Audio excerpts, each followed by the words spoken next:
Everyone, हम अपने next part के साथ जो है वो हासिल हो चुके हैं। क्वेश्चन नंबर 5 से ऑनवर्ड हमने स्टार्ट करना था, यानी क्वेश्चन 5 हम जो है वो क्वेश्चन 5 इंक्लूडेड था, वो भी अभी करेंगे। तो लेट्स स्टार्ट। क्वेश्चन नंबर 5 यहाँ पर आप लोग देख सकते हैं, ठीक है। इधर सॉल्व हो गया, मैं बिल्कुल यहीं से ही समझाऊंगी।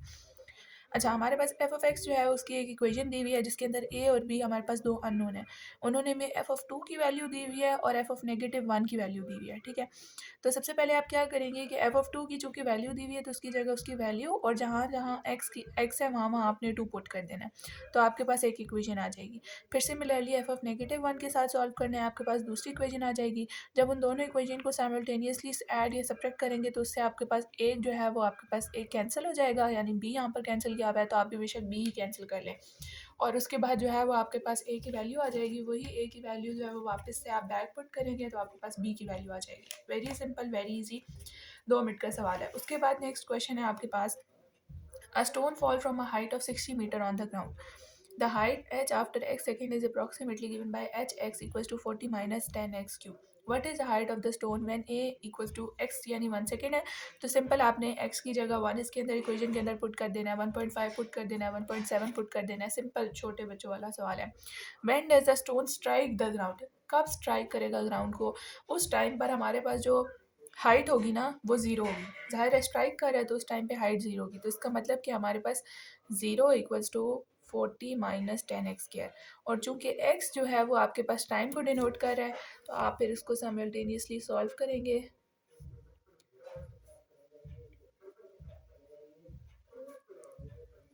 +-2 आता है, अब चूँकि टाइम जो है वो नेगेटिव नहीं हो सकता तो इसलिए x इक्वल्स टू 2 हमारे पास राइट आंसर होगा। उसके बाद यहाँ से हमारे पास ख़त्म हो गया। लास्ट कुछ क्वेश्चंस हैं जो कि थोड़े से आप लोगों को आई थिंक सो डिफ़िकल्ट लगते होंगे। उसके मैंने काफ़ी हद तक जो पार्ट कवर करने की कोशिश की है। 7 और 8 मैंने 7, 8 और 9 मैंने किया है, 10 जो है वो आप लोगों की होम असाइनमेंट होगी, ठीक है।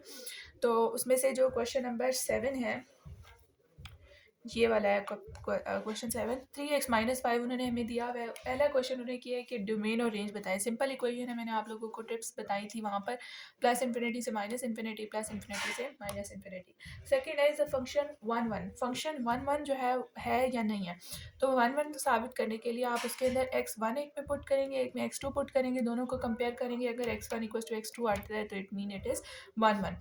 उसके बाद आपने उसको ये बताना है k is the function on to if the codomain is all real number। उन्होंने कोडोमेन दी हुई है कि कोडोमेन सारी रियल नंबर है, तो क्या फंक्शन ऑन टू है। ऑन टू की मैंने आपको कंडीशन बताई थी कि ऑन टू तब होता है जब कोडोमेन जो है वो रेंज के इक्वल होती है। कोडोमेन यहाँ पर उन्होंने हमें क्या दी हुई है, रियल, और हमारे पास रेंज ज़रा जाके देखें, रेंज में क्या है, रियल, तो इट मीन्स के real equals to real, it means कि yes it is an onto to फंक्शन। ये क्वेश्चन क्लियर हो गया। उसके बाद हमारे पास आता है क्वेश्चन नंबर 8। ये है क्वेश्चन नंबर 8।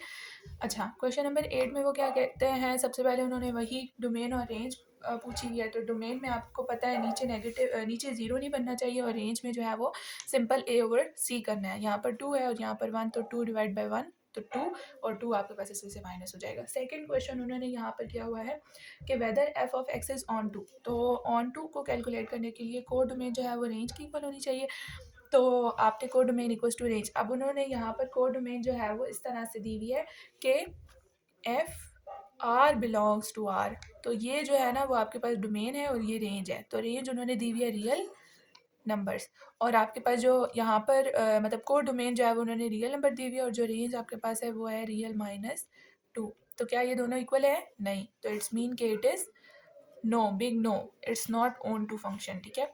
उसके बाद अब हम 1 1 फंक्शन को देखते हैं। तो 1 1 में आपने 2x1 यहाँ पे 2x1 -3 over x1 +1, 2x2 -3 over x2 +1। अब इसको मैंने सिंप्लीफाइड करके लिखा है, नीचे का डिवीजन उधर जाके मल्टीप्लाई हो जाएगा। इसको मज़ीद आप सॉल्व करेंगे तो x1 = x2 आ जाएगा, तो इट मीन्स के yes it is on to function. इसको बेशक आप थोड़ा सा हाईलाइट करके पेपर में लिखेंगे, ठीक है। नेक्स्ट थर्ड पार्ट इसका ये वाला है, इसमें भी उन्होंने सेम क्वेश्चंस किए हुए हैं कि एफ एक्स जो है वो बाइजेक्टिव क्या होता है कि it should be 1 1 and onto. ठीक है। तो यहाँ पर अब ई की पावर -x1 इक्वल्स टू ई की पावर -x2 सिंपल 1 1 के लिए जिस तरह हम कैलकुलेट करते होते हैं, तो इट इज़ 1 1 साफ जो है वो नज़र आ रहा है। अब codomain equals to range होनी चाहिए। यहाँ पर उन्होंने जो हमें कोड डोमेन दी हुई है वो है R+, ठीक है। तो इट्स मीन के कोड डोमेन क्या है, R+, यानी इंटीजर्स की बात हो रही है। और जो रेंज है, रेंज हमें कैलकुलेट करनी पड़ेगी। इसकी रेंज किस तरह से, पहले इसको सिंप्लीफाई करेंगे। y equals to e raise to power -x, natural log लेंगे तो वो जो -x है वो स्टार्ट पे आ जाएगा, -x नेचुरल लॉग ऑफ ई, और नेचुरल लॉग ऑफ ई की वैल्यू क्या होती है, 1। नेचुरल लॉग ऑफ ई जो है वो 1 के इक्वल होता है। तो natural log of y equals to -x रह जाएगा, और x equals to minus natural log of y जो कि बिलोंग करता है r पॉजिटिव से। तो इसका मतलब कि जो इसकी रेंज है वो भी r पॉजिटिव है। तो इट्स मीन के yes it is a onto. So overall हम ये कह सकते हैं कि it is a bijective function, ठीक है। तो इसी तरह से भी इसका लास्ट पार्ट भी है, उसमें भी हमें इक्वेशन दी हुई है, डोमेन दी हुई है, हमें कोड डोमेन दी हुई है, उन्होंने इंजेक्टिव पूछा हुआ है। तो या फिर इंजेक्टिव है या सब्जेक्टिव है। तो इंजेक्टिव और सब्जेक्टिव के नाम मैं आपको बता चुकी हूँ। Injective is 1 to 1 and subjective is onto. तो आपने बस इसको उसी तरह से रेंज डोमेन वगैरह के साथ कंपेयर करके सिंपल आपको इसका आंसर मिल जाएगा, ठीक है। तो ये वीडियो तो बहुत छोटी बनी है, लेकिन ये है कि इसके अंदर हमारी पहली एक्सरसाइज जो है वो 1.1 कवर हो गई है, सॉरी 2.1 कवर हो गई है। नेक्स्ट जो है ना वो मैं 2.2 को अपलोड करूँगी इंशाल्लाह। उसके साथ साथ आप लोग मुझे बताएं कि कौन सा चैप्टर ऐसा है जो आप लोगों को बहुत मुश्किल लग रहा है, ताकि मैं बाकी सारे चैप्टर को छोड़ के उस चैप्टर की पहले जो है वो वीडियोज़ अपलोड करूँ, ताकि आप लोगों को समझ आ सके, ठीक है। तो तब तक के लिए अल्लाह हाफ़िज़।